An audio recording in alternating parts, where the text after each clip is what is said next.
আমি জাকি। আজকে 22 তারিখ, আর কিছুদিন পর পুজো। আজকে কোনো টপিক না, আজকে নর্মাল একটা কথা জানানো আছে তোমার। পুজো তো সামনে চলেই আসলো, তো 24 তারিখ থেকে মেনকা সিনেমা হলের সামনে রয়্যাল বেঙ্গল টাইগার ক্যাফেতে আমি থাকছি নবমী পর্যন্ত, বিকেল 5টা থেকে 4টে, এই টাইমের মধ্যে দিয়ে এখানে আমি প্রেজেন্ট থাকবো। কেন থাকবো? কারণ সেখানে আমি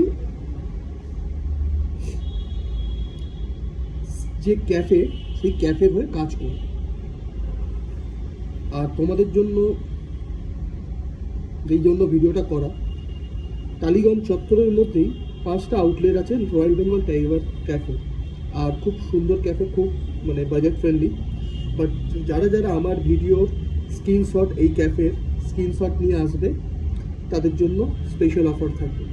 তো পকেটে কি আছে না আছে সেটা ম্যাটার করবে না, এসো নিজের প্রিয়জনকে নিয়ে, আমি থাকবো। আর আমি থাকবো কিন্তু মেনকাতে, ঠিক আছে? যদি কেউ সিনেমা দেখতে আসো, ঘুরে যাও, অন্তত দেখা হয়ে যাবে। আর মন মেজাজ ভালো, হার মানবো না, মোটো একটাই, ঠিক আছে? পুজো এনজয় করো, আমিও করব।